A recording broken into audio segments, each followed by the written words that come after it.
Tracy, thank you so much for coming on the podcast. We appreciate it. And you and I, just to kind of get the listener started off here, we know each other from my days doing radio in Iowa, I think like 6, 7 years ago. And I've since, worked in upstate New York, and I currently am based in Vermont. And over the course of time, you have decided to start this wonderful podcast called Once Upon a Podcast.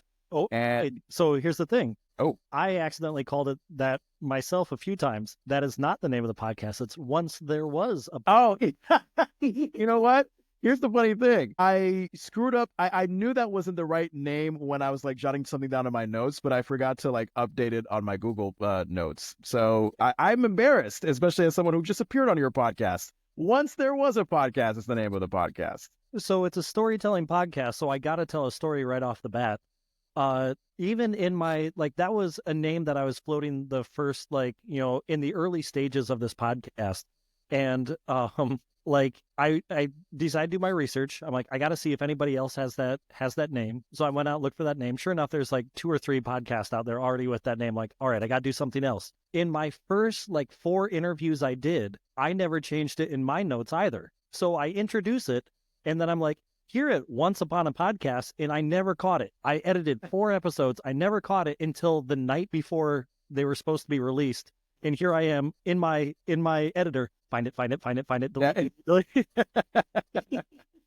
Yeah. Oh God, I hate that. When you think you have everything perfect and ready for release as a podcaster, and then just one little mistake. Oh, wait a minute. I said jelly instead of apples. What the heck? I did not want to confuse the heck out of my listeners. So they're like, wait a second, I thought it was called Once There Was a Podcast. Yeah.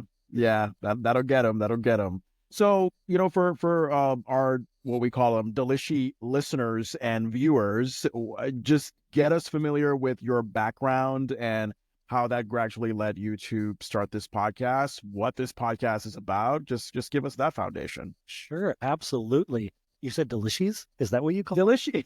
And thank Andrew for coming up with that. I think, wait, was it me or you that came up with that? I can't remember. I think I just said delicious one day because I was hungry and it stuck. That's awesome. Because every damn podcast has like a name for their audience. Maybe you should get up on this. Tracy. I don't even know where to begin with that. I'm just gonna start off with a hello, delicious. How are you doing tonight?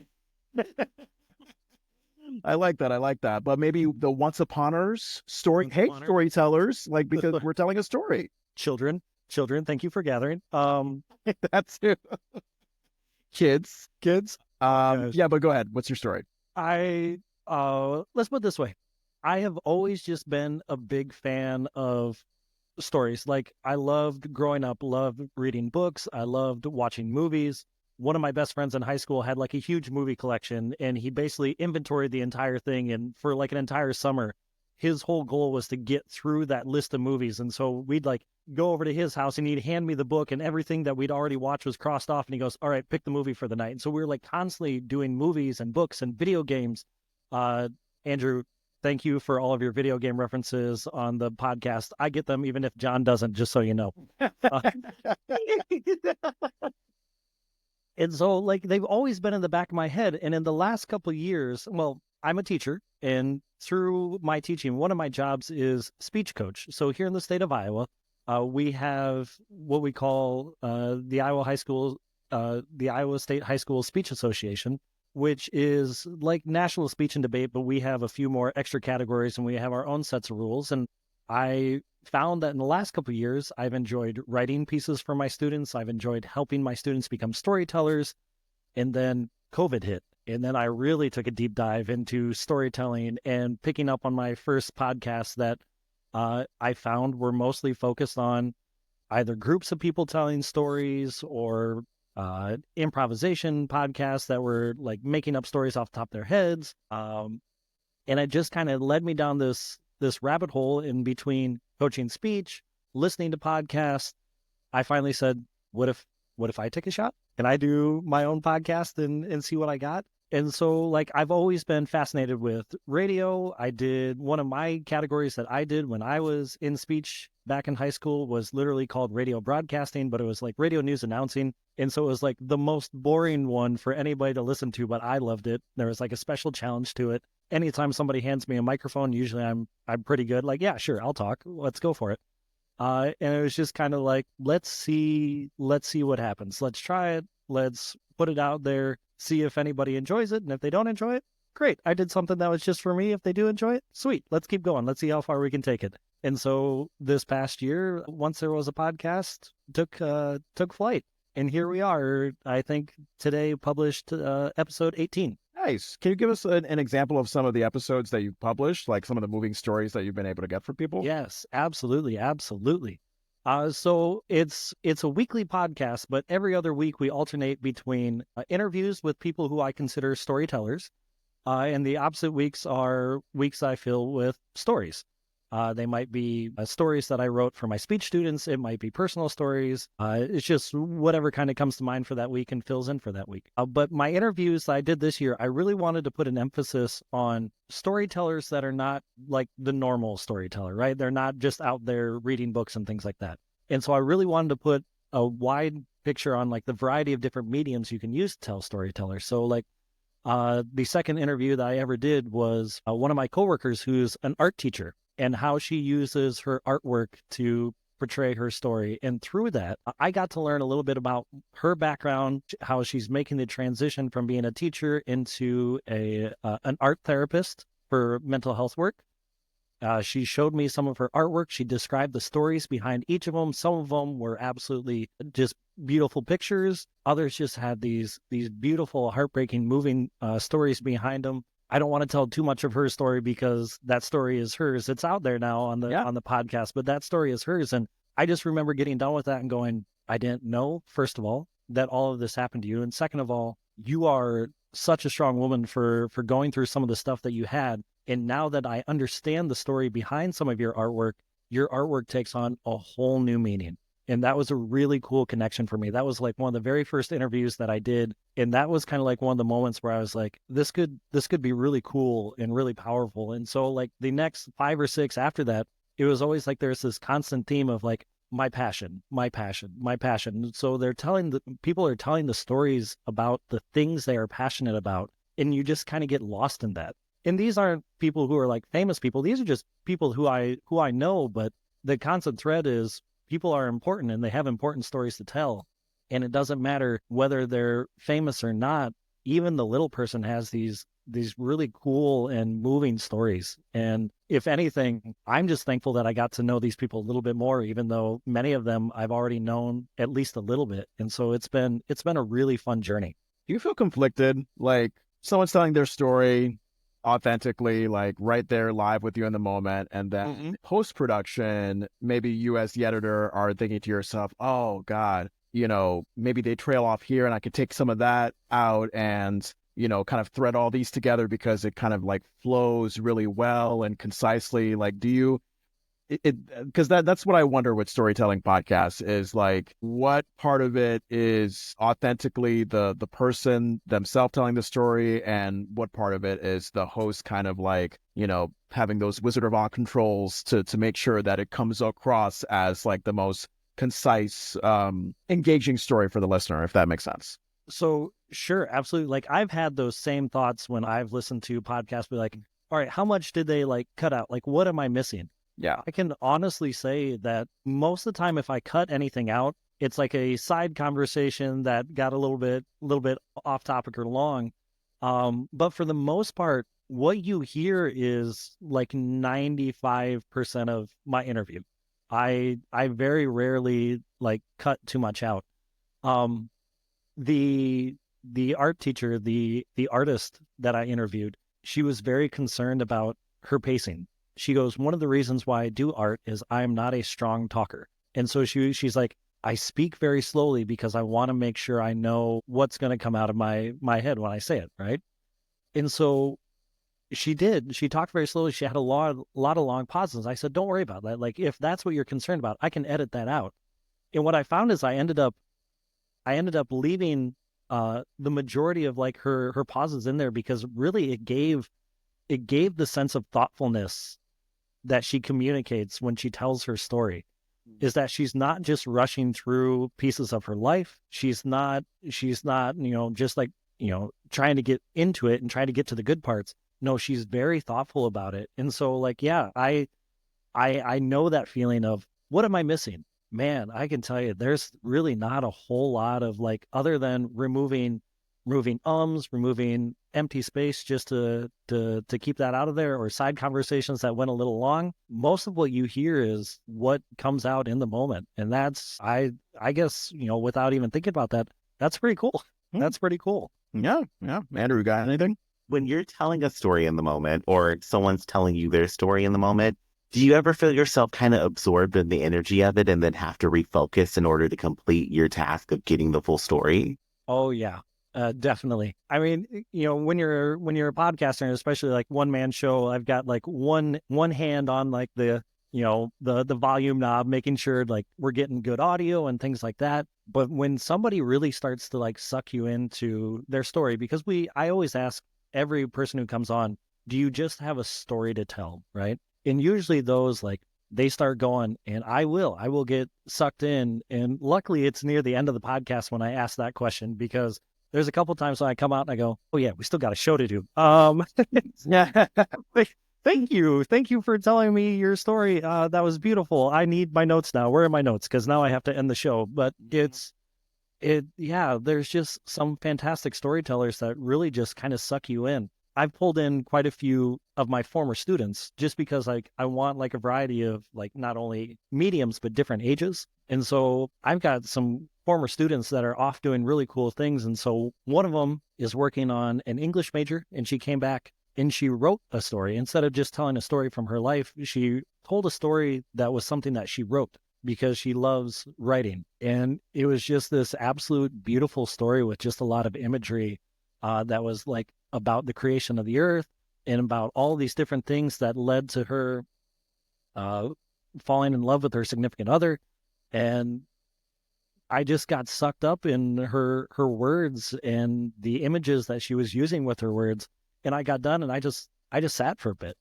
And I was just like, wow, that was beautiful. That was absolutely beautiful. You notice a difference between how, say, one of your students tells a story versus how someone could be in your age range, could be someone older, tells a story? I haven't really paid attention too much.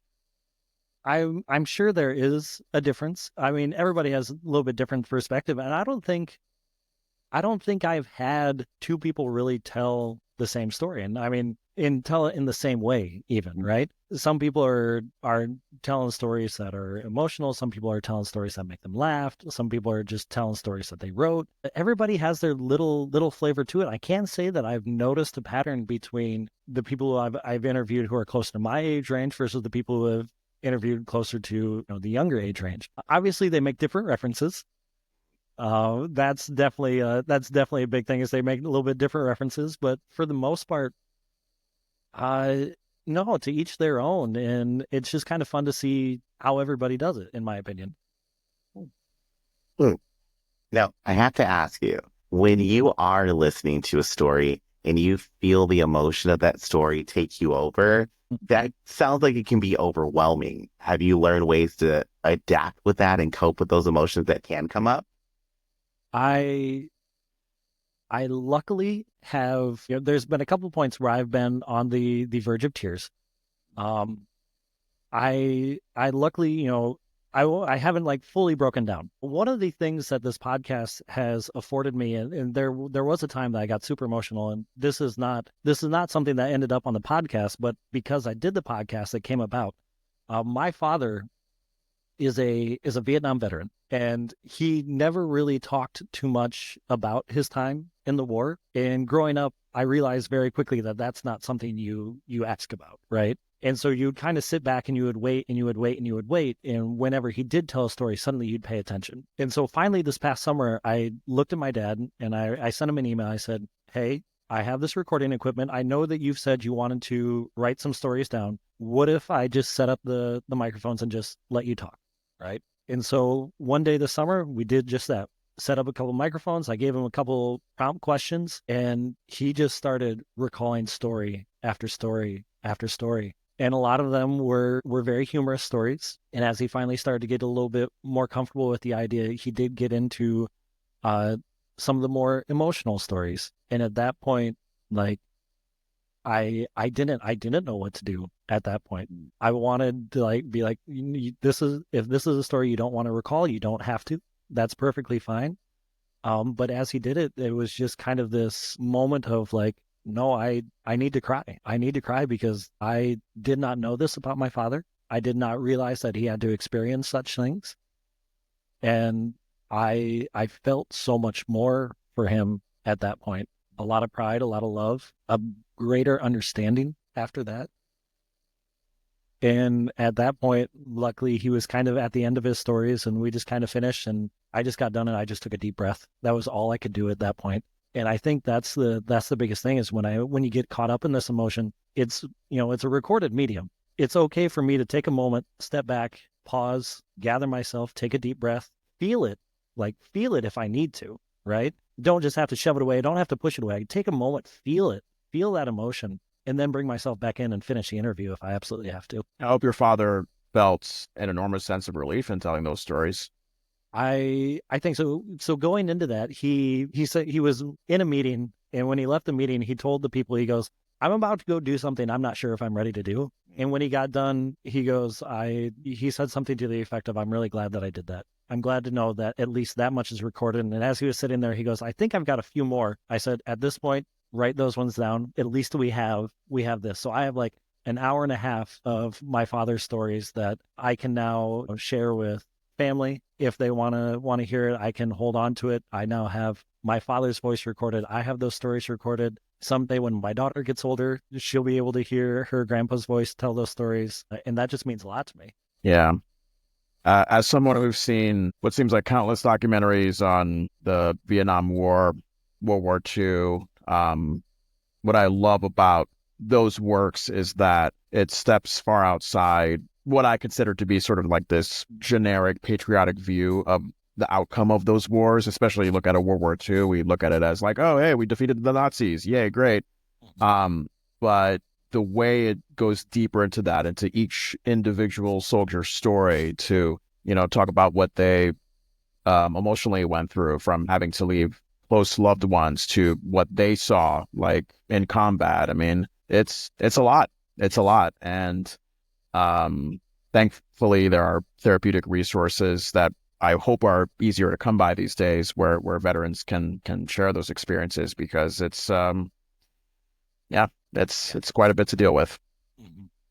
Yeah, I am forever thankful that my father was one that obviously came back. And I know now what he's gone through, and I've always appreciated that. And I've got plenty of other uncles and grandfather that was a veteran as well, and it just gives you that little bit more appreciation of what they went through to do what they needed to do.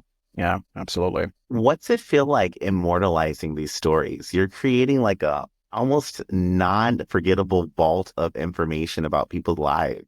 That has crossed my mind, because it's one of those things like, well, I put that out there. That's now out there for forever. Who knows, right? However long the internet exists. It's really cool, because I wanted, like, one of the reasons why I chose such a broad spectrum of what I consider a storyteller is I wanted it to be like, one, anybody can be a storyteller. Two, it allows me to pull in so many more people and, to share just the general story of people's lives that you'd be like, why would I find this person interesting? Oh, I do find them interesting. But to know that that's now recorded and that people can kind of, go back and revisit, it sounds, this almost sounds morbid, but, if something would ever happen to that person, there's now a record of that person, Yeah. right? There's now voice of that person. There's now story of that person. And, there's the old adage of you die twice, once when you actually die, once when the last person to ever utter your name. That's like, this is now out there to keep those stories going and to continue to push and allow people to exist forever in some capacity. And that's kind of cool. And that's actually just, like I said, a recent realization of mine of, oh cow, this this could mean more than what I think it does. Mm-hmm. The episode that just came out today was something I asked a cousin of mine if she'd be okay if I did the episode. Again, my father, when he was in Vietnam, wrote her a letter, and like when she was born, right? So my cousins are way older than I am. So when she was born, he was in Vietnam, and he wrote her a letter when she was born. And when I was in college, she sent me the letter. And the letter in of itself is not anything you would write to a newborn. Like, it's these beautiful words of wisdom. And so the conversation after I posted it today between my cousin and I was just super cool, because she said she sat down and she listened to it. And then to have this letter now in audio form that she has read and reread multiple times over her life, to hear it in a whole new way, she said she was overcome with emotion.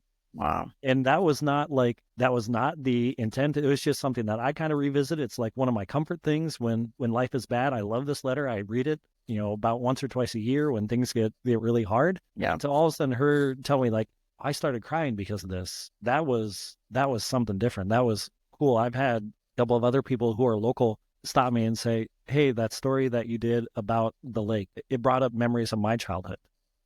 And I started to tear up a little bit, and it's having a greater like reach and range and emotional impact than I really thought it did. And so my picture of what my podcast would be is slowly becoming bigger and bigger and bigger, and changing. And you kind of realize all the little threads that we have amongst each other, and all the little details and little hooks that we go, hell, hey, we're all humans. We're all connected in some way. And we start to see it through the power of storytelling. And that's just been fantastic.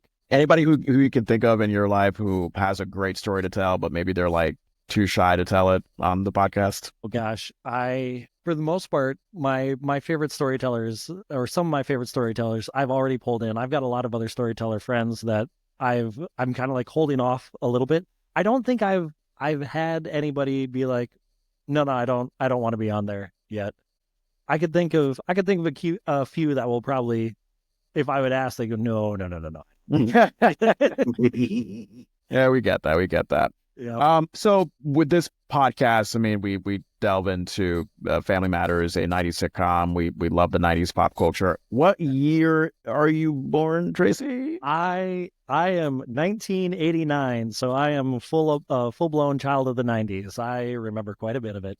And there you go. It's been fun listening to your guys' podcast, because it has taken me back to some things in the 90s that I have not thought about for a long time. And unfortunately, like, I was not a huge Family Matters fan, but obviously everyone, remembers a lot of the Urkelisms, no matter, how bad they might be now, but everybody remembers a lot of the Urkelisms and his mannerisms and things like that. And, but all the side conversations you have, I'm like, yes. Well, I was going to ask, as someone who loves hearing stories, sharing stories, can you think of one from your childhood in the 90s that like really touches you, that really just... I am a big fan of shared memories, right? Okay. What I refer to as a shared memory is anything that is a memory that's not just involving you, but it's important between you and one other person, right? Or at least one other person. So growing up in the 90s, I have one brother. My brother is 10 years older than I am. There is a big age gap between my brother and I. Yeah. And so when I was a young child, we had the built-in babysitter in my brother. And his preferred method of babysitting was push in the VHS tape of the live-action Teenage Mutant Ninja Turtles movie. Thank you, Andrew. And so one of my favorite movies growing up was the Teenage Mutant Ninja Turtles, and I started to get all the action figures and things like this. And so now the extension to this, the important part of the story is that this is now a shared memory. A lot of times for Christmas gifts or birthday gifts, my brother will still give me Teenage Mutant Ninja Turtle things, right? So he's gifted me Teenage Mutant Ninja Turtle shirts. My nephews know that I love the Teenage Mutant Ninja Turtles. So one year, my nephew for Christmas got me a stocking cap, and it was Donatello. So like you pull it over your head, and it's like the Donatello eyes are right there with the purple mask. And It's been just a lot of fun. And so this like continues when, let's see, about, 8, 9 years ago for my birthday, because of this whole development of the Teenage Mutant Ninja Turtles, my wife got me bought me a Teenage Mutant Ninja Turtles comic book, and I got into reading again. That was like the thing that got me started back in reading. Wow. After college, I took a break because I'm like, Yeah. I don't want to read anymore, right? Yeah. So she brought back the Teenage Mutant Ninja Turtles comic book, and that got me back into reading. I started with that series, and I kept that series up all the way until about like 4 years ago when the main line ended and they started a new set. And so this always comes back to, anytime I think about the Teenage Mutant Ninja Turtles, I always associate it with my brother and the childhood that my brother and I had, even though we were, 10 years apart in age, and how close we still were even because of that. And it all started because of the Teenage Mutant Ninja Turtles. I love that. My God. Who's your favorite turtle? Donatello. Okay. Yeah. I was Gotta be Donnie. I'm a science teacher. I'm big into technology. Gotta go with the smart one, right? Raph's too angry for me. I'm not that type of person. Mikey's too aloof. Leo's too by the book. Gotta go with Donnie. That's what it is. Yeah. You, Andrew? Oh, Michelangelo, all the way. Have you seen the new movie? I have not. Unfortunately, I've not seen the new one, or I think I haven't seen like the last two now, which is disappointing. I'm sad at myself for that. When you get a chance, I recommend you watch them. I just watched them with my nephews and niece, and I like a kid all over again. It's so good. Oh, that's awesome. And don't they have like a new series that has been well received? I think so. Yeah. Yeah. They do. It's on Amazon Prime, I think, and it's good. Like, kids help write the script, so it's amazing. Well, that's really cool, actually. You brought up this idea that was fascinating to me, Tracy. The idea that reading comic books got you back into reading in general. Because I do remember a time in my life, I think like maybe middle school, early high school, when I was like into like Batman comics and whatnot. And I guess I'm thinking about this idea of like, engaging in reading through comics versus engaging in reading through traditional books. Is there more thorough storytelling that you get in comics that you might not get in traditional books? Does it just simply boil down to like, oh, hey, there's a lot of interesting illustration in comics that you may not get in traditional books? Like what's that sort of dichotomy or difference to you? So what's really fun is, and I'll throw this in here, shout out to my English teacher friends, because I've got a few of those that I love giving crap to as a science teacher. But they're really starting to push, like, as long as you're reading, it doesn't matter what you read. And so you're starting to see a lot more graphic novels. You're starting to see a lot more comic books make their way into classrooms because it's one more way to get a kid reading. And the more you get kids reading, hey, that's more storytellers coming up, and that's more people I get to interview for my podcast. So I'm all for it. Yeah. When it came to the comic books, one, for me, it was a sense of nostalgia because I got to revisit that shared memory. And two, in the back of your head, I think there's a lot of people, and I actually there's an episode coming up on my podcast that I interviewed a guy who owns a comic book shop. And so we talked about this. Nice. In the back of my head, and in the back of a lot of people's heads, when they think comic books, they think childish. They think little kid, right? Yeah. That's not the case. There are a lot of comic books that are very dark. They're very gritty. They're very adult. And like, even my Teenage Mutant Ninja Turtle comics that I started reading, all of a sudden I was about like 2 issues in and I went, well, this is way more intense than what I thought it was going to be, right? Obviously, I've got anthropomorphic turtles doing ninja moves. I've got a mutant cat that's running wild, but there's dealing with some pretty heavy stuff talking about, I mean, that's one of the things about like the X-Men. It was like understanding and accepting all types of people, right? They're dealing with big societal issues in these comic books, but people often overlook that because they're like, oh, it's a comic. Those are for kids. Yeah.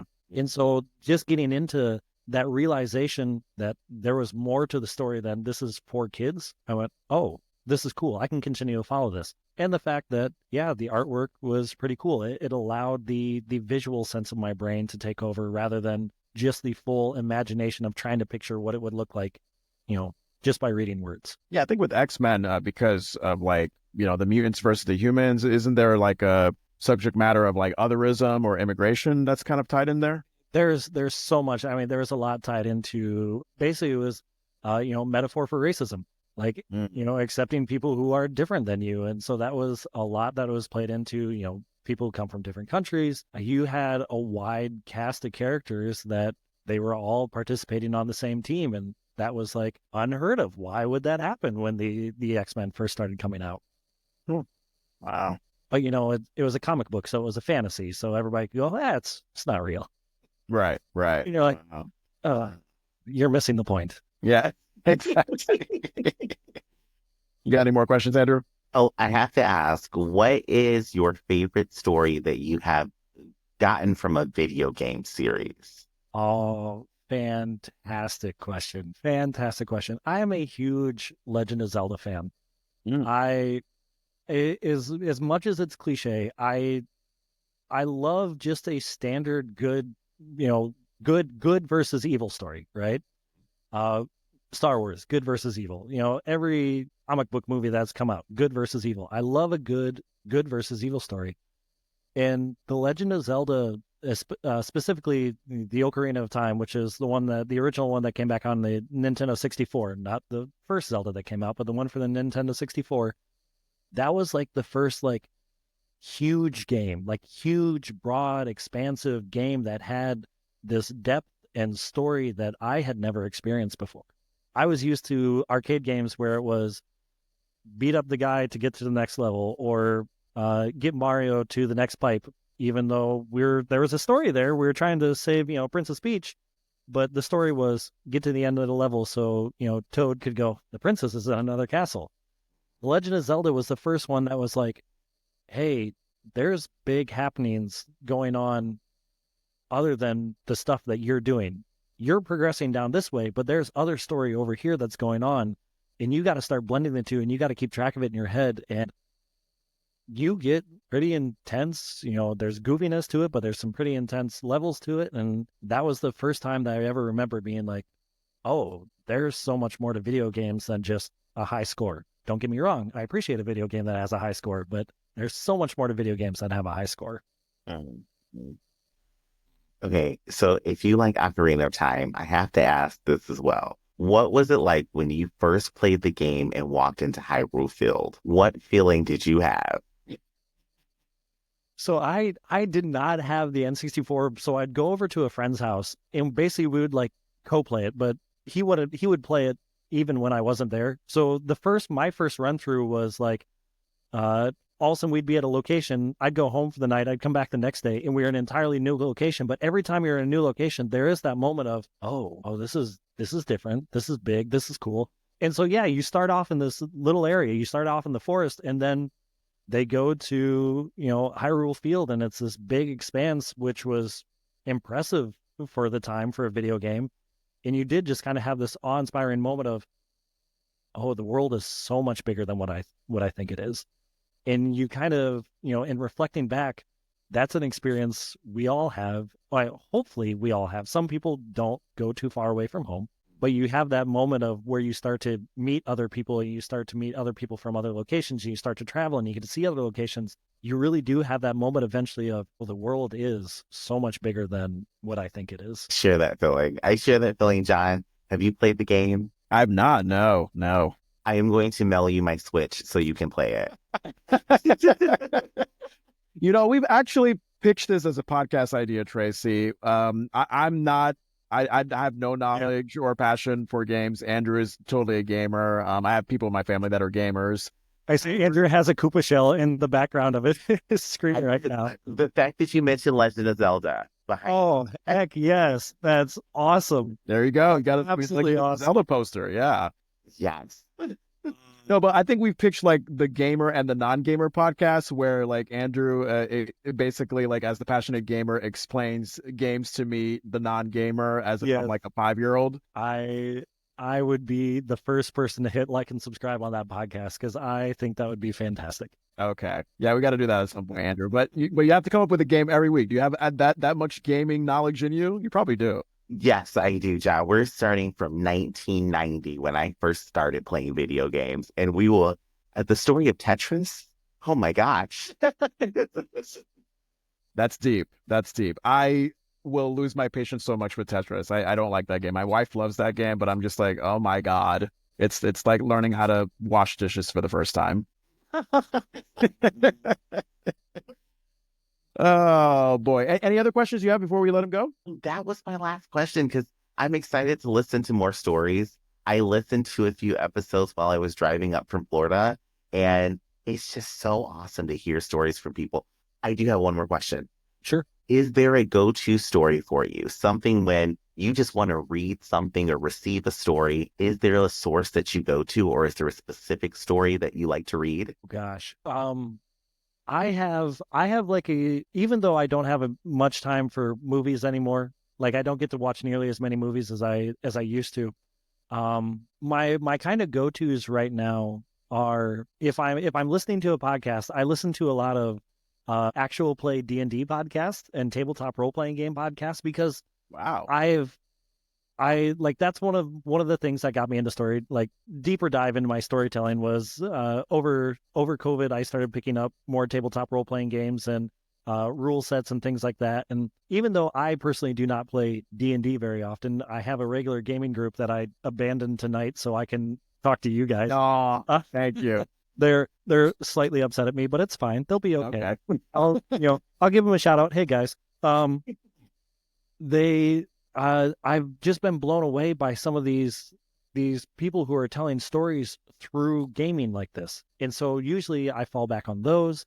Otherwise, because some of those stories are just expansive and you're getting these people who have improv backgrounds, theater backgrounds, and they're doing like crazy depth with this story that you're like, this shouldn't be this engrossing. Like I've listened to D&D podcasts and I've started crying. I mean, that's wild to think that Wow. I can even say that sentence. But then like if it's like a movie, my go-to movie is like if I'm sick and I just need something to watch at home, I love Scott Pilgrim versus the World. Like that is like as much as I love Star Wars, the movie Scott Pilgrim versus the World is just a fantastic movie filled with a lot of video game nerd culture references that like I feel like I watch it once a year just because I just love that movie. I love that. It's an amazing movie, John. You need to see it if you haven't seen it. That can start our video game conversation. Yes. Wait, is it? We can have John figure out all the video game references that are in Scott Pilgrim versus the World, and we'll just start there. We'll be like, all right, do you see this scene, this 30-second scene? This is the video game that this is from. I would love that. Do I have to take notes? Do I have to like slowly write terms down and what they mean and everything? I'm going to say no. It'll be more fun to see it in the moment. Don't make it as a task for yourself. Okay. Make it a good time, not a task. Yeah. I love that. Well, Tracy, once there was a podcast, not Once there was a podcast. how can the people who are just tuning in and getting to know your lovely self, how can they find you, your podcast? Give them all the good stuff. You can find us on Facebook at Once There Was a Podcast. You can find us on Instagram at Once There Was a Pod. Those are our two big ones. Yep. Awesome. Things haven't burned down yet in Iowa. Everything going well. Everything's still afloat. We're afloat. I don't know about the rest of the state, but we're afloat. Yep. Oh boy. More at some other time. More on that some other time. That's for the Politics in Iowa podcast. It starts to get interesting. Oh yeah. I'm very well aware of the political atmosphere there. All right. Well, Tracy, thank you so much. You know what? You got me all jealous because the moment you told me that you were drinking your tea coming into this podcast, I was like, oh, it's been a while since I've last drank tea, and you probably feel so relaxed and either ready for bed or the D&D group if you're coming in late. No, I'm not going to jump in on that now. I might pop in and be like, hey guys, how's it going? No, yeah, I figured I needed a little bit of tea tonight because teacher voice was starting to kick my butt a little bit. Yeah, I feel it. Yeah, and I feel like it really moistens the vocal cords, gets you ready for that intimate podcaster voice. Like that's the perfect drink, isn't it? Yeah, I was working on my ASMR voice. Yeah, there you go. I love that. All right. Well, lucky you. It is 8:46 where you are. It's 9:47 where we are. Yeah. It's time to. It's still time for me to go to bed. Even still. Yeah, you got a kid. It's a school night. It's a school night. It's a school night. I gotta say, Andrew, it's so nice to meet you. I enjoy the podcast with both of you. It's like one of these moments where I was like, after I got done interviewing John, I'm like, I should have had both of them on. But I'm like, I should have had both on. I really should have. And so I apologize that I did not get you on. It is okay. It is so nice to meet you. And, Yes. my whiny, nasally voice is not story made yet, okay? I gotta get, something going. I need some Stop tea. it. I need some Stop tea right now. May I make a suggestion, Tracy? Maybe sometime have just Andrew Vandertunt on the podcast. Yes, We can do that. No, We could do that. Come on. I say I will add you to the list of possible season two guests. I gotta wrap up my season one, whatever that is, because I'm getting just too busy now. So it's like, all right, into the school year, time to take something off of my list. We'll put you down for season two, Andrew. That'd be fun. I got you. I will be there. can't wait to hear it. All right, well, Tracy, have yourself a great night. I love the basketball hoop right behind you. Yeah, that doesn't get used very much. Well, we'll make sure we get it used. That's all. I said I was going to ask that at some point and be like, none of this is going on video. You're not going to post this on Instagram, are you? Because I don't want people to see my messy basement that's been behind me the entire time. I mean, I only see the top part of things, and all I see is That's perfect. All I see is stairs, a light, and a basketball hoop. You seem to have a very clean basement. Good. The other thing is I also kicked Bert out, so you didn't see this tail that's, just going by as he climbs up on my lap and gets in my way. Wait, Bird, your cat? Bert, yeah. Bert. I think it said bird like the animal. I was like, did you change the name? More tea. That's what I need right now. Oh, I miss Bert so much. Tell him I said hi. I will. I'm sure he'll meow at me angrily when I let him back in. I'll be like, listen, John missed you. You don't need to be so grumpy right now. He's a cat. That's what they're made for. Yeah. All right. Have a good night, man. Yeah. Have a good night. Bye-bye. Yeah. All righty. That was nice and soothing for a Monday night recording. It was. Now I just want more stories in my life. Yeah. Never think about all the stories we interact with. Yeah. Stories are beautiful. Stories are meant to be told, not to be kept inside you like a burning furnace in your colon. Let them out. just let them out. We don't care if it comes out like diarrhea, as long as it's a story that's worth telling. Let them out. Oh, God. Once there was a podcast. Check it out. And also check out the Delicious Recap. I mean, we tell many stories of family matters and our own lives and just things that you may or may not want to hear. Either way, we got stories to tell. Everybody has a story. So everybody has a story, and not all stories end in poop. And I am okay if they do end in poop. Yeah, sometimes they do, and sometimes they don't. I mean, I know some listeners may not like it when they end in poop, but that's life. That is life. That's life as we know it, and everybody does it. So just be okay, people. And I want stories now. Give me stories. Give me some tasty tea. That's what I want.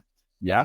Oh, God, I mean, I don't know. I think we have plenty in our pop culture. I think we have plenty in our election season that provides a story. I mean, in our personal lives. I mean, especially if you're an adult in this day and age, trying to figure out if your student debt is going to be canceled or trying to figure out if you're going to be laid off from your job. I don't know. I mean, everybody has their own story. And no matter how low you may feel, just know that your story is worth telling. Yes, because this season of Earth is very good. The episodes have been amazing. Oh, boy. Binge them all at once on Netflix. We love it. Yeah. So we're wherever we are, wherever you get your podcasts, Facebook, Instagram, and Patreon, the TikTok, and the Reddit, and the stuff. So we are everywhere. And please follow us, or else we'll keep talking about things like this where they may not have a point.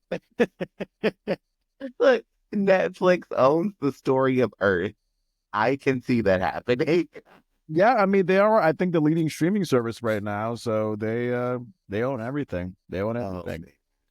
Netflix owns Earth season 1 and Jupiter and Saturn. The other streaming services, they own those stories of Jupiter and Saturn and Mars, those stories that we may not care about so much.